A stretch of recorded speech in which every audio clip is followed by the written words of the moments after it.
Hello my dear students, आपका स्वागत है हमारे यूट्यूब चैनल ऑलवेज न्यू 142 पर। आपके लिए एक प्यारी सी शायरी लाइन सुनिएगा। संघर्ष में आदमी अकेला होता है, संघर्ष में आदमी अकेला होता है, सफलता में दुनिया उसके साथ होता है। जिस जिस पे यह जग हंसा है, वही वही इतिहास रचा है। देखिए, ये अक्सर ऐसा होता है कि जब आप कोई संघर्ष करेंगे ना, आपके साथ कोई नहीं रहेगा, लेकिन जब आप सफल हो जाएंगे तो आपके साथ बहुत सारे, जो रिलेशन नहीं होने वाला ना, वो भी हो जाएगा। अब मान लीजिए आप में से कोई बच्चे आईएएस, आईपीएस अगर निकाल लिए हैं, तो आपके बाबा के बाबा का जो होगा ना, खानदान वाला, खूट वाला, ननिहाल के ननिहाल वाला फोन करेगा, दीदी अहाँ के बेटा, अरे भाई मेरे, पूरा रिलेशन बन जाता है। यानी कहने का अर्थ है कि सफलता में साथ होता है, नहीं जी भाई।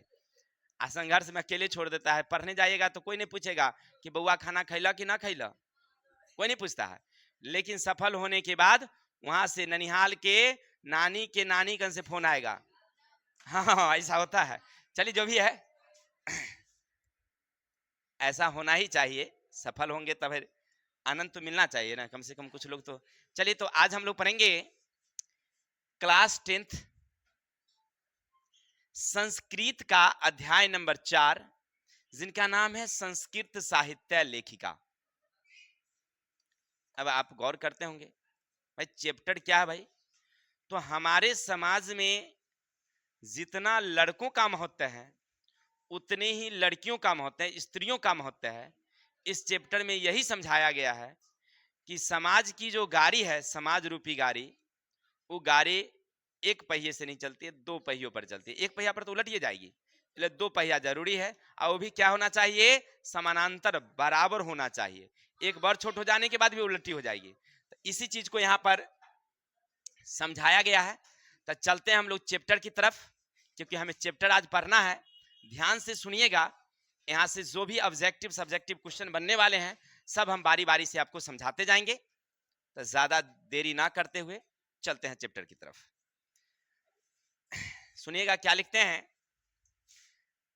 समाजस्य यानम पुरुषो नारीभिः चलति।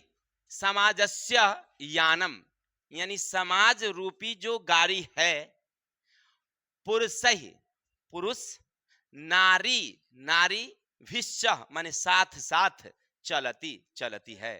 यानी समाज रूपी गाड़ी पुरुष और स्त्री के साथ साथ होने से चलती है। अब आगे चलते हैं। साहित्य अपि उभयो सम्मानम महतम। साहित्य अपि माने साहित्य के भी, उभयो, उभयो माने दोनों, सम्मानम समान रूप से, महत्तम महत्व है। यानी साहित्य अपि, साहित्य के निर्माण में, उभयो माने दोनों का समान रूप से योगदान है। यानी साहित्य का जब निर्माण हुआ, उस समय में जो स्त्री थे या पुरुष थे, उन सब लोगों का योगदान है। यानी दोनों लोगों ने मिलकर के साहित्य का निर्माण किया है। आधुना सर्वभाषासु साहित्य रचनायाम स्त्रियों अपि तत्पराः सन्ति। आधुना सर्वभाषासु, आधुनिक समय में, सर्वभाषासु माने सभी भाषाओं में, साहित्य रचनायाम साहित्य के रचना में, स्त्रियों अपि स्त्रियों का तत्परता संति है। यानी आधुनिक समय में जितने भी साहित्य का निर्माण होता है, उनमें पुरुष के साथ साथ स्त्रियों का भी योगदान है। ऐसे भी अब महिलाएं कहाँ पीछे हैं, हर काम में। अभी आप देखे होंगे कि हमारे भारत और पाकिस्तान की जब लड़ाई हुई, तो उनमें सोफिया कुरैशी, वो एक ऐसी महिला पायलट थी कि जाकर के पाकिस्तान का बैंड बजा के चली आई। बैंड बजाना मतलब समझ रहे हैं ना? हाँ हाँ, पूरा एकदम तहलका मचा के। जो न्यूज कहती है, हमने तो देखा नहीं है, लेकिन न्यूज ऐसे ही कहता है, पूरा भारत ऐसे ही कहता है। तो जब सब भारत कह रहा है, तो हम काहे नहीं बोलेंगे, हम बोल देते हैं, है कि नहीं भाई? यानी कहने का अर्थ है कि उन्होंने, यानी सोफिया कुरैशी ने कैसे योगदान दिया भाई। बॉर्डर पर जाइए, हर क्षेत्र में जाइए, महिला भी पीछे नहीं है, अब आगे है।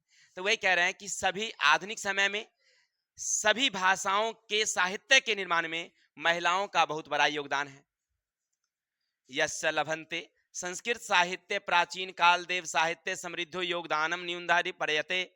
संस्कृत साहित्य माने संस्कृत साहित्य के प्राचीन काल में साहित्य समृद्धि साहित्य के निर्माण में योगदानम न्यूनतम प्रयते, यानी कहने का अर्थ है कि साहित्य का निर्माण जब प्राचीन काल में चल रहा था तो कभी ज्यादा कभी कम। देखिए क्या कह रहा है, देखिए प्राचीन कालादेव साहित्य समृद्ध योगदानम न्यूनाधिक। न्यूनाधिक माने कभी कम कभी ज्यादा, कभी कम कभी ज्यादा, माने होता रहता है। नहीं, जैसे मान लीजिए निबंध में हो सकता है कि महिलाओं का योगदान अगर कम रहा तो लेख में ज्यादा रहा, हो सकता है कि गद्य में कम रहा तब पद में ज्यादा रहा, यानी कहीं कम कहीं ज्यादा, कोई समय में ज्यादा कोई समय में कम, लेकिन महिलाओं का योगदान रहा है।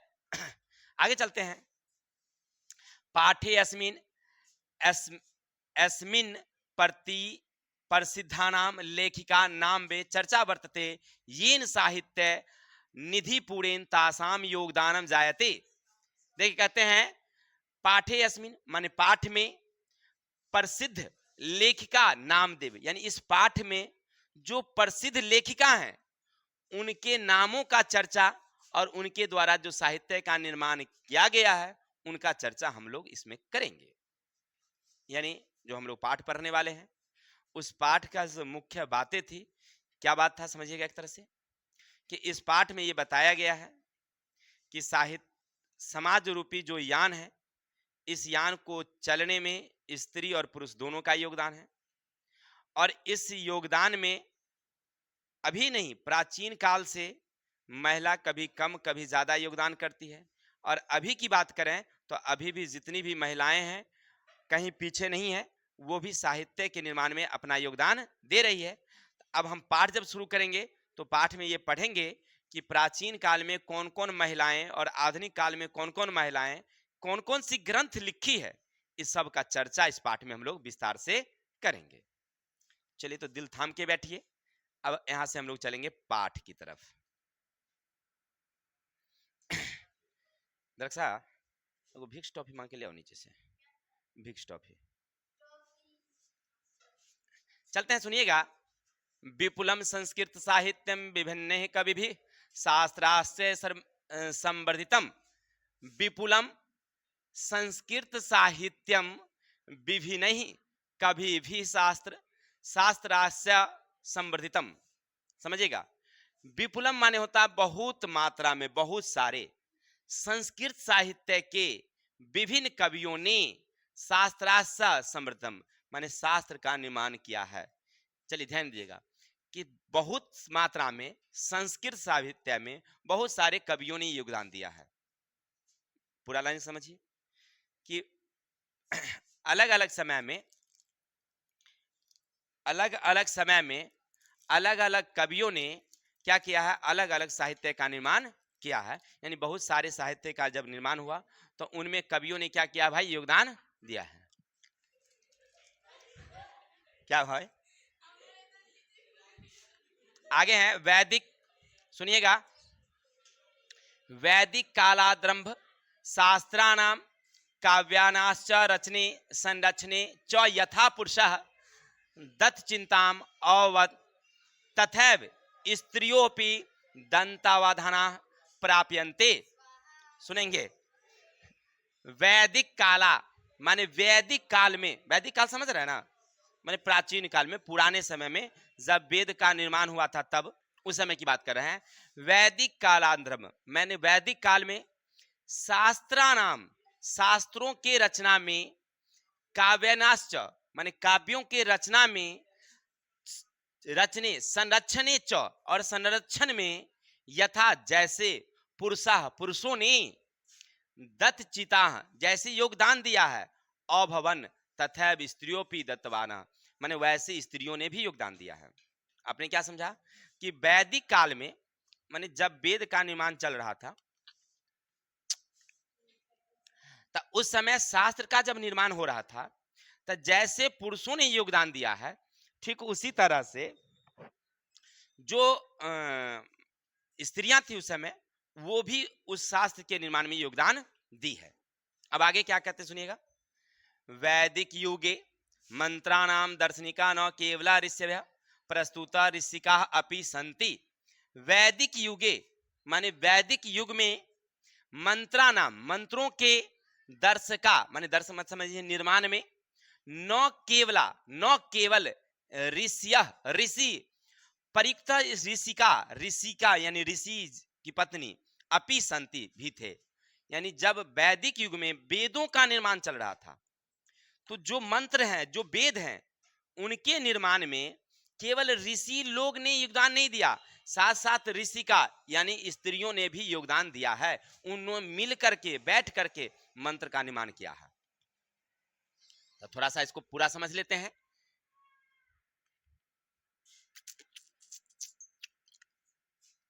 कहते हैं बहुत सारे संस्कृत साहित्य के निर्माण अलग अलग कवियों ने किया है। साथ ही कहते हैं कि वैदिक काल में जब शास्त्र का निर्माण चल रहा था उनके संरक्षण की बात करें उस समय पुरुषों के साथ साथ महिलाओं ने यानी स्त्रियों ने भी उसका योगदान दिया है। वैदिक युग में जब मंत्रों का निर्माण चल रहा था तो उस समय जितने ऋषि थे ऋषि के साथ साथ ऋषिका यानी जो ऋषि पत्नियां थी उन लोगों ने भी योगदान दिया है। दोनों मिलकर के मंत्र का निर्माण किया है। अब आगे पढ़ते हैं। ऋग्वेदे सुनिएगा, ऋग्वेदे चतुर्विंशति अर्थवेदे च पंचम ऋषिका मंत्र दर्शन व्यत्यो निर्दयन्ते यथा यमी अपाला उर्वशी इंद्राणी बागंबरी इत्यादि। समझेंगे।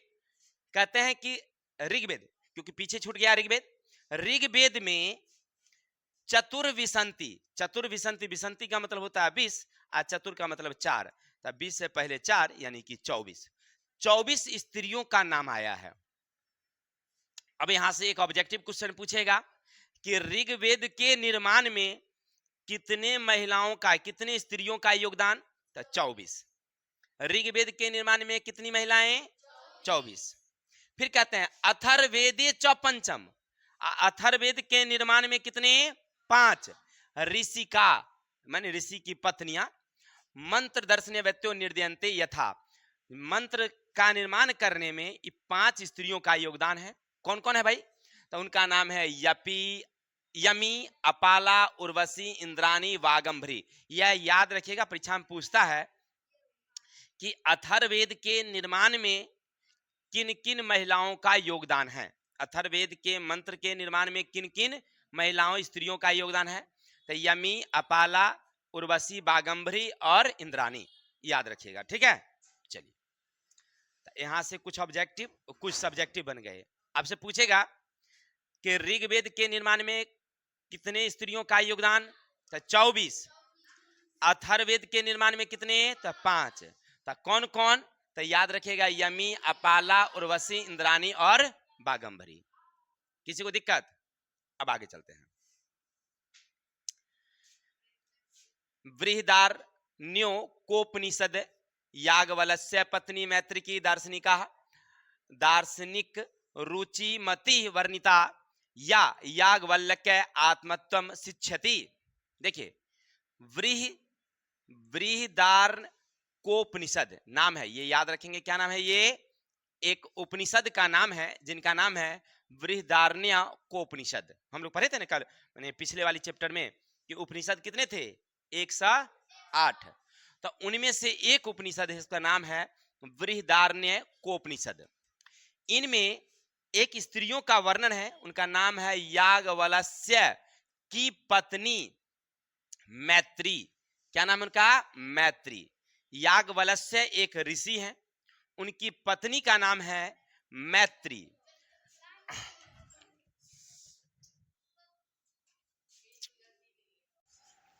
विद्युत कट गई थी, इसके लिए सॉरी। तो चलते हैं हम लोग बृहदारण्यकोपनिषद में याज्ञवल्क्य की पत्नी मैत्री। याद रखिए, यहां से पूछेगा याज्ञवल्क्य की पत्नी का क्या नाम था, तो मैत्री। या आपसे ये भी पूछ सकता है कि मैत्री किन की पत्नी थी, तो याद रखेंगे याज्ञवल्क्य की।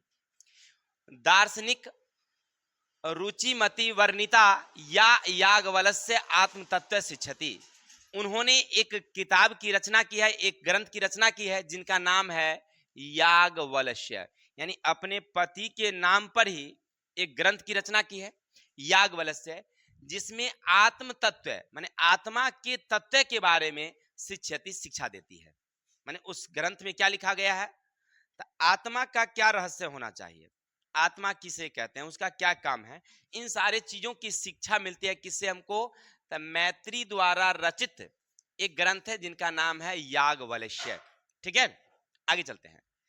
जनकस्य सभायाम शास्त्रार्थ कुशलः गार्गी वाचकृति तिष्ठति अस्म।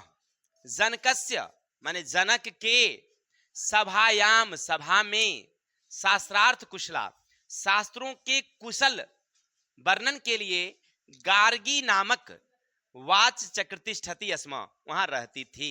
समझिएगा, यानी राजा जनक जो थे, जो हमारे मिथिला प्रदेश में थे, यानी मां सीते के पिताजी समझिए उनको, तो जो राजा जनक थे उनके सभा में शास्त्र को समझने, उनका वर्णन करने के लिए एक महिला रहती थी, एक स्त्री रहती थी जिनका नाम था, याद रखेंगे, गार्गी।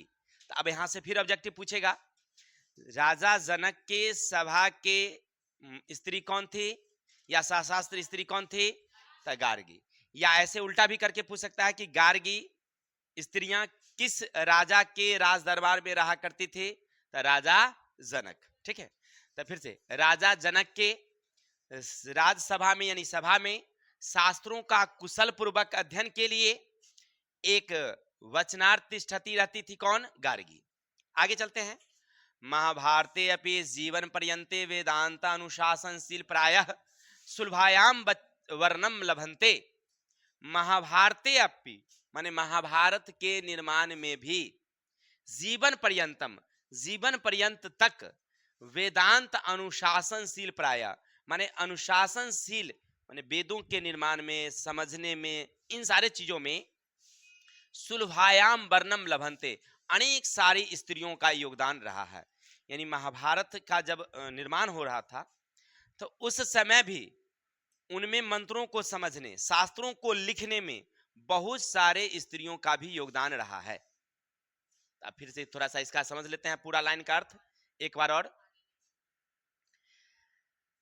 बृहदर्न कोपनिषद में याज्ञवल्क्य की पत्नी मैत्री ने एक ग्रंथ लिखी है जिनका नाम है याज्ञवल्क्य, जिसमें आत्मा के तत्व की शिक्षा के बारे में बताया गया है कि आत्मा क्या है, हमारे उसके क्या क्या रूप है, इन सारी चीजों को दर्शाया गया है। राजा जनक के सभा में एक शास्त्र का अध्ययन करने के लिए एक महिला रहती थी, स्त्रियां, जिनका नाम था गार्गी। उसी तरह से महाभारत में पूरे महाभारत की घटना घटी है, उनमें अनेक सारी स्त्रियों का भी योगदान रहा है। क्लियर? अब आगे चलेंगे हम, समझिएगा बुआ जी ध्यान से। लौकिक संस्कृत साहित्य प्रायीण चत्वारिश सत कवित्रीनाम सार्ध शतम पदानी स्फुट रूपेण इस्त स्तोत्रों लभन्ते। लौकिक संस्कृत साहित्य के प्रायीण चत्वारिशत कवित्रीनाम सार्ध शतम पदानी स्फुट रूपेण इतस्तो लभन्ते। अब समझिएगा क्या कहते हैं कि लौकिक संस्कृत साहित्य का जब निर्माण चल रहा था तो उनमें चत्वारिशत, चत्वारिशत मतलब क्या था, 40 स्त्रियों ने, स्त्री नाम सार्ध सहस्त्रम माने सार्ध सहस्त्रम का मतलब होता है 150, 150 पदानी पदों की स्फुट रूपेण इतस्ते लबंते फैला हुआ है। यानी कहने का अर्थ है कि लौकिक साहित्य का जब निर्माण चल रहा था उनमें 150 पद के निर्माण में 40 महिलाओं का योगदान है। ठीक है, फिर समझते हैं। लौकिक संस्कृत साहित्य के निर्माण में चत्वारिशत 40 स्त्रियों ने 150 पदों का निर्माण जो किया है वह यत्र तत्र फैला हुआ है। स्फुट रूपेण का मतलब होता है यत्र तत्र फैला होना, माने कुल हम लोग जो देखते हैं 150 पद, उनमें कितनी महिलाओं का योगदान, 40। आगे चलते हैं। तासु विजय का प्रथमा कल्पा वर्तते। तासु इनमें से, इन 40 महिलाओं में से एक थी विजय का प्रथम कल्पा वर्तते, जो बहुत ही प्रथम, कल्पा का मतलब होता है रंग की काली, ठीक है। यानी कि वो प्रथम कल्पा वर्तते साच श्याम वर्ण सैदति पदे नानेन स्फुटी भवंती। साच श्याम वर्ण थे, माने उनका रंग कैसा था, काला था। अस्फुभंती माने वह काफी, उसको समझिए माने योगदान में सबसे प्रथम स्थान। 40 स्त्रियां थी, उन 40 में सबसे प्रमुख थी कौन, विजयका। लौकिक संस्कृत साहित्य के निर्माण में किसका योगदान, विजयका का। और इस 40 में इनका रंग क्या था, श्याम वर्ण था, लेकिन बहुत बड़ा इनका योगदान रहा है। अब इनके बारे में थोड़ा सा और समझिए, आगे क्या कहते हैं। नीलोत्पल दल श्याम विजयकायाम जानता वृथैव दंडिना प्रोक्ताम सर्वकुशला सरस्वती। देखिए इन्हें कहा गया सर्वकुशला सरस्वती। सर्वकुशल सरस्वती का मतलब हुआ कि हर विषय का जानकार। कोई व्यक्ति आपको मिलेंगे, वो हर विषय में जानकार मिलेंगे। इंग्लिश पढ़िए, गणित पढ़िए, साइंस पढ़िए, संस्कृत पढ़िए, हिंदी पढ़िए, उनकी यानी उनके सब विषय के बारे में अच्छी जानकारी हो तो उनको सर्वकुशला कहा जाता है। ठीक ये विजयका जो थी, उस समय जितने वेद मंत्र थे सब की अच्छी जानकार थी, इसलिए निकाह कहा गया है सर्वकुशला सरस्वती कहा गया है। नीलोत्पश्याम विजयकायाम, यानी विजयका को जिनका रंग कैसा था, श्यामल रंग का था, लेकिन उन्हें किसके नाम से कहा गया है, सरस्वती के नाम से पुकारा गया है। अब आगे चलते हैं, क्या कहते हैं। तस्या कालः अष्टम शस्त्र मितयुक्तमन्ते चालुक्य वंशीस्य चंद्रादित्यस्य राज्ञी विजय भट्टारिकाय विजयकाम इति वहवो मन्यते। समझिएगा, तस्या कालः माने उसी काल में, अष्टम शस्त्र यानी 8वीं शताब्दी के समय में, आदित्य मिते माने ये जो लौकिक साहित्य का जो निर्माण चल रहा था, और जो विजयका थी वह किस समय की थी, तो 8वीं शताब्दी के समय की बात कही गई है। और उसी समय में चालुक्य वंशीय माने चालुक्य वंश के राजा चंद्रादित्य राज्ञी विजय भट्टारिका, जिन्होंने विजयका की इत्यादि की रचना की है। समझिएगा, यानी 8वीं शताब्दी में जब हमारे चालुक्य वंश के राजा, जिनका नाम था चंद्रमादित्य राजा, उनके राज्य में, उनके शासन काल में एक राज्ञी रहती थी, यानी कि जो स्त्रियां रहती थी, उनका नाम था विजय भट्टारिका। क्या नाम था, विजय भट्टारिका। उन्होंने राजा पर उन्होंने एक मतलब ग्रंथ लिखा जिनका नाम था विजय का। किंचशीला भट्टारिका देव कुमारिका रंभाद्रबा प्रभृतो, यानी इसके अलावे दक्षिण भारत में और सारी स्त्रियां रही हैं जिनका नाम है शीला भट्टारिका, देव कुमारिका, राम भद्रम्बा इत्यादि। समझिएगा, यानी कहने का अर्थ है कि जो दक्षिण भारत है, जैसे आप पढ़ते होंगे राजा कृष्णदेव राय की राज्य, नहीं तो ऐसे जगहों पर क्या कहते हैं उसको, संस्कृत साहित्य के लेख की संरक्षण किया गया। बहुत सारी महिलाओं ने उसमें योगदान दिया, जिनमें प्रमुख नाम है, याद रखेंगे, चालुक्य वंश के राजा क्या था, विजय भट्टारिका, देव कुमारिका, राम भद्रब्बा और शीला भट्टारिका। ये सब महिलाएं दक्षिण भारत में संस्कृत साहित्य के निर्माण में योगदान दी है। अब आगे बढ़िए, क्या कहते हैं सुनिएगा। दक्षिण भारतीयाम संस्कृत लेखिका 100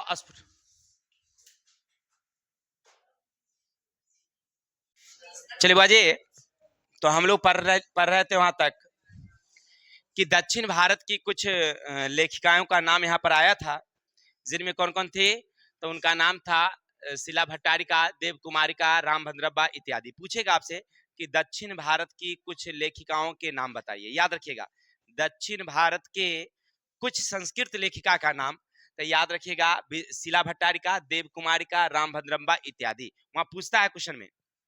आगे सुनिएगा, दक्षिण भारतीय संस्कृत लेखिका स्वस्फुटपैदः प्रसिद्धता, यानी दक्षिण भारत की संस्कृत लेखिकाओं का योगदान बहुत ज्यादा है। यानी संस्कृत साहित्य के लेखिकाओं में दक्षिण भारत की जो संस्कृत लेखिका हैं उनका योगदान ज्यादा है। अब आगे क्या कहते समझिएगा। विजयनगर से राजस्य नरेशा संस्कृत भाषाएं संरचनाएं कृत प्रयासा आशांति विदित मेवा। देखिए सुनिएगा, विजयनगर साम्राज्य यानी विजयनगर के जो राजा थे, यानी लगभग 1326 ईस्वी में हरिहर और बुक्का नामक व्यक्ति ने विजयनगर साम्राज्य की स्थापना की।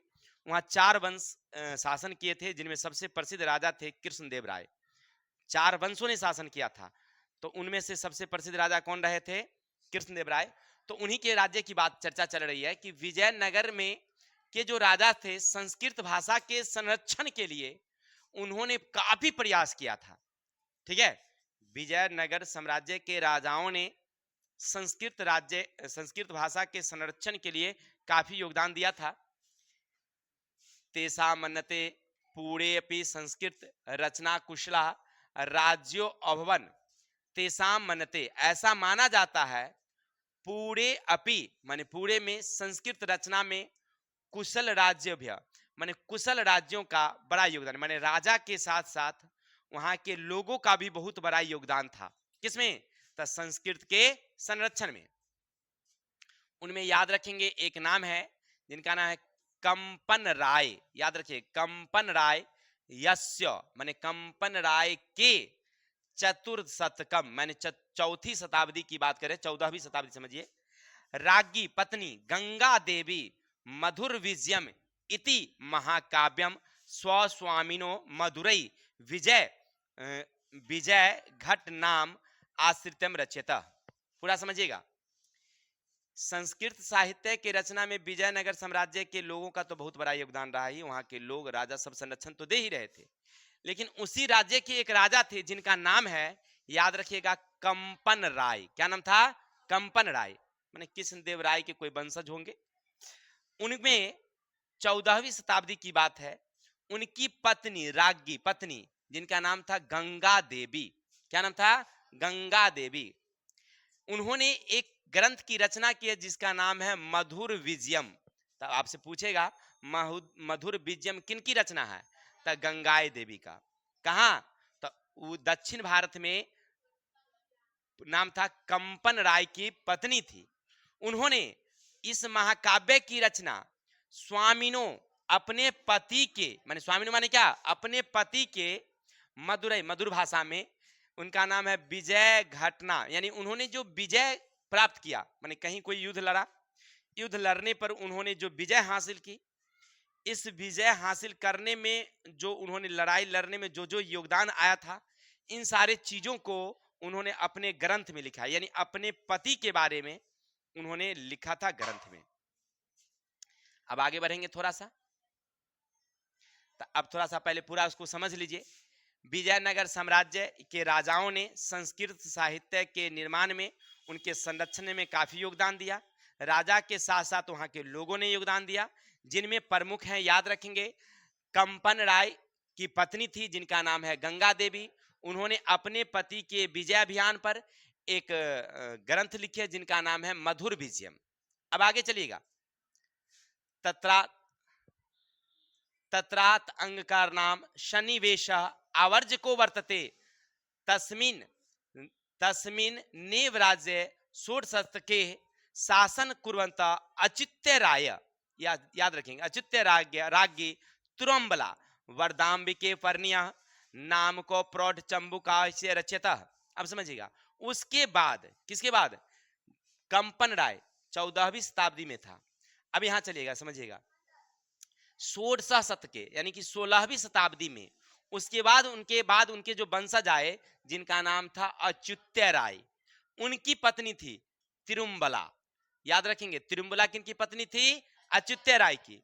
उन्होंने एक ग्रंथ लिखा जिनका नाम है वरदाम्बिका पर्ण्यम। क्या नाम है? वरदाम्बिका पर्ण्यम। तो आपसे पूछेगा कि वरदाम्बिका पर्ण्यम किन की रचना है, तो याद रखिएगा उनका नाम था तिरुम्बला। ठीक है ना? उन्होंने पूरा अपने पति पर ही एक रचना कर दी, जैसे पहले वाली ने किया, गंगा देवी ने अपने पति पर उन्होंने रचना किया, ठीक उसी तरह से ये भी तिरुम्बला ने अपने पति अच्युत्य राय पर उन्होंने एक ग्रंथ की रचना की थी। अब आप पहले भी सुनते होंगे, अभी भी सुनते होंगे, जो बड़े बड़े पहले राजा हुआ करते थे, उनके घटना के बारे में, उनके जीवन के बारे में कुछ लोग जो कवि होते थे वो लिखते थे। जैसे राजा अकबर के बारे में अबुल फजल ने लिखा था, जिनका नाम है अकबरनामा। इसी तरह से बाबर ने एक ग्रंथ लिखी थी जिसका नाम था बाबरनामा। उसी तरह से हुमायूं अपने ग्रंथ लिखा तो हुमायूं नामा, नहीं तो सब हाँ हाँ अपने अपने नाम पर लिखा था। ठीक है, आगे चलते हैं। तो वो लोग जो लिखे थे तो नामा नामा करके लिखते थे, यहाँ संस्कृत ग्रंथ है तो संस्कृत में लिखा गया है। तत्र संस्कृत गधस्य छठा समस्त पद वाले जा, सुनिएगा, ललित पद विन्यासेन चातिव शोभन्ते, यानी कि यहाँ पर संस्कृत का जो ललित निबंध है वो काफी शोभनीय है। संस्कृत साहित्य प्रयुक्तम दीर्घतम समस्त पदानि तत्रैव लभन्ते, यानी कि संस्कृत में जितने भी पद हैं वो काफी दीर्घतम है, माने काफी काफी बड़े बड़े। अभी जो आप जितना भी संस्कृत ग्रंथ का नाम सुना वो सब छोटा मोटा नहीं, बहुत बड़ा बड़ा ग्रंथ है जिसका संस्कृत साहित्य में बहुत बड़ा योगदान है। ठीक है ना, ऐसा नहीं कि 10 लाइन का एगो लिख दिए, 10 पंक् मतलब पन्ना का एगो लिख दिए संस्कृत ग्रंथ हो गया, सो नहीं। इनकी जो रचनाएं थी ना बड़ी बड़ी रचनाएं थी, माने अच्छी संस्कृत साहित्य में। अब चलते हैं, लास्ट पॉइंट है, थोड़ा सा समझिएगा। आधुनिक काले संस्कृत लेख्याशु पंडिता क्षमाराव, यानी 1890 से 1853 ईस्वी, सॉरी 1953, नामधेया विदुषी अति प्रसिद्धा, यानी आधुनिक काल के, देखिए वो तो हम लोग पीछे प्राचीन काल की बात, 14वीं शताब्दी 16वीं शताब्दी ऋग्वेद आयुर्वेद, नहीं इस सब में जो महिलाओं का योगदान रहा उनकी चर्चा हमने किया। लेकिन अब हम जो चर्चा कर रहे हैं वो आधुनिक समय की लेखिका हैं जिनमें प्रसिद्ध हैं, याद रखिएगा, पंडित क्षमाराव। यानी आपसे पूछेगा कि आधुनिक काल के प्रसिद्ध संस्कृत लेखिका कौन है, तब पंडिता क्षमाराव। इस सन शताब्दी नहीं पूछता है, लेकिन किताब में लिखा हुआ था, आप लिख लेंगे। 1890 से 1953 ईस्वी के बीच उनका योगदान रहा है। वो बहुत बड़ी विदुषी थी, माने संस्कृत लेखिका का बहुत बड़ा योगदान उनका है। आगे समझिए, तस्या स्वपितु शंकर पांडुरंग पंडितस्य महतो विदुषी जीवन पर्यंतम शंकर चरितम इति रचितम। समझिएगा, इनके स्वपितु माने वो अपने पिता के शंकर पांडुरंग, उनका नाम था शंकर पांडुरंग पंडित, उनके पिता का क्या नाम था, शंकर पांडुरंग पंडितम। उनके यानी अपने पिता के जीवन पर, जीवन पर्यंतम जीवन पर शंकर चरितम नामक एक ग्रंथ की रचना कर दी। ठीक है ना, माने उनके पिता तो एक पंडित थे ही, शंकर पांडुरंग पंडितम, उनके पिता थे कौन, पंडिता क्षमाराव के। तो अपने पिता के जीवन पर उन्होंने एक ग्रंथ की रचना की जिनका नाम रखा शंकर चरितम। गांधी दर्शन प्रभावित, गांधी दर्शन से प्रभावित होकर के सत्यार्थ संग्रहिता, माने उन्होंने अनेक ग्रंथों की रचना की। कौन, सत्याग्रह गीता, मीरा लहरी, कथा मुक्तावली, विचित्र परिषद यात्रो, ग्राम ज्योति इत्यादि न। समझिएगा, आपसे पूछेगा कि सत्य संग्रहिता, मीरा लहरी, इन सब की रचना उन्होंने किससे प्रेरित होकर के लिखा था, तो गांधी दर्शन से। याद रखिएगा, किसे, गांधी दर्शन से। यानी गांधी जीवन से वो काफी प्रभावित हुए थे। सन 1890 1953 यानी गांधी जी की जीवन काल का समय है, उन्हीं के समय में वो रहती थी। गांधी जी का जन्म कब हुआ है, 1869 ईस्वी को हुआ है, 2 अक्टूबर को। ये हुए हैं कब, 1890, उनकी मृत्यु हुई 1948, इनकी मृत्यु 1953, यानी गांधी जी के एकदम समकालीन रहे हैं। तो गांधी जी से प्रभावित काफी हुए। प्रभावित होने के बाद उन्होंने कई रचनाएं लिखा, जिनमें याद रखिएगा प्रमुख रचना उनका क्या क्या नाम है, तो सत्याग्रह गीता, मीरा लहरी, कथा मुक्तावली, विचित्र परिषद, ग्राम ज्योति इत्यादि अनेकान गद्य पद ग्रंथान परिनिवतति, यानी उन्होंने अनेक गद्य और पद की रचना की है, कविता भी। आगे चलते हैं, वर्तमान काले लेखांतरसु कवित्रेषु पुष्पा दीक्षित, वनमाला भवालकर, मिथिलेश कुमारी मिश्र प्रवृत्तियों अंधितम संस्कृत साहित्य प्रियंती। और वर्तमान काल के और सारी संस्कृत लेखिका हैं जिनका नाम है, याद रखिएगा, पुष्पा दीक्षित। क्या नाम है, पुष्पा दीक्षित, वनमाला भवालकर, मिथिलेश कुमारी मिश्र, ये सब उनके नाम है। तो आपसे पूछेगा परीक्षा में कि आधुनिक काल के प्रमुख लेखिका का नाम, तो पहला तो हो गया पंडिता क्षमा राव, इसके अलावे वनमाला भवालकर, मिथिलेश कुमारी मिश्र और पुष्पा दीक्षित, ये सब प्रमुख आधुनिक काल के क्या हैं, संस्कृत लेखिका हैं। तो आपने क्या पढ़ा कि प्राचीन काल से लेकर के आधुनिक काल तक में बहुत सारे संस्कृत लेखिकाओं का योगदान है, जिनमें हमने प्राचीन काल का नाम भी पढ़ा और आधुनिक काल का भी पढ़ा। उस समय कौन कौन से ग्रंथ लिखे गए वो भी हमने पढ़ा, और अभी कौन कौन से ग्रंथ लिखे गए हैं ये भी हमने पढ़ा। थोड़ा सा गर्मी ज्यादा है इसके लिए सॉरी। अच्छा शांति। अब यहां से आपने पूरा चैप्टर पढ़ लिया है, तो अब यहां से कुछ ऑब्जेक्टिव क्वेश्चन है, ज्यादा नहीं देखेंगे क्योंकि थोड़ा सा गर्मी ज्यादा है, तो कम से ही देख लेते हैं। विजय भट्टारिका किनकी पत्नी थी बताएंगे? चंद्रादित्य, चंद्रगुप्त, चंद्रकिशोर, चंद्रशेखर। क्योंकि इसमें से कोई नाम आया ही नहीं है चैप्टर में, तो चंद्रमादित्य यानी कि कौन है, चंद्रादित्य किसके किसकी पत्नी थी? चलिए आगे चलेंगे। पंडिता क्षमा राव द्वारा रचित सत्याग्रह गीता किसके दर्शन द्वारा प्रभावित हुए थे? अभी नहीं, तो किसके से? तब महात्मा गांधी के दर्शन से वे काफी प्रभावित हुई और उसी पर उन्होंने एक ग्रंथ लिख दी जिनका नाम रखा सत्याग्रह गीता। चलिए बहुत सुंदर।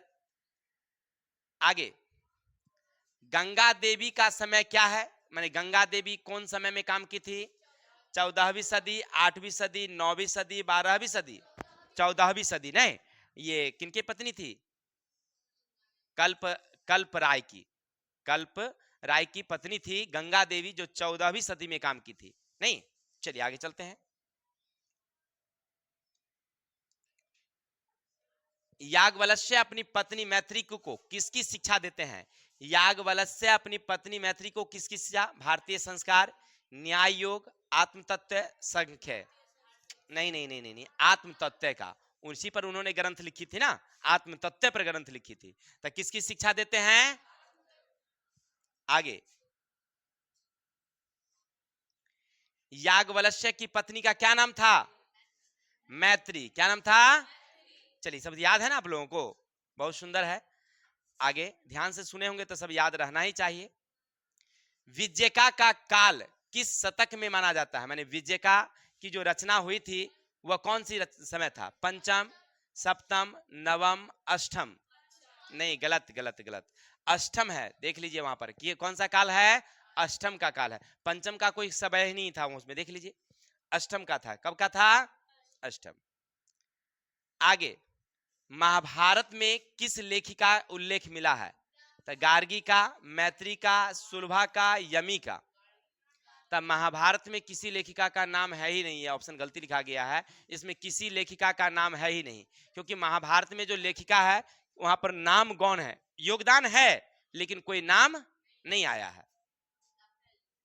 आगे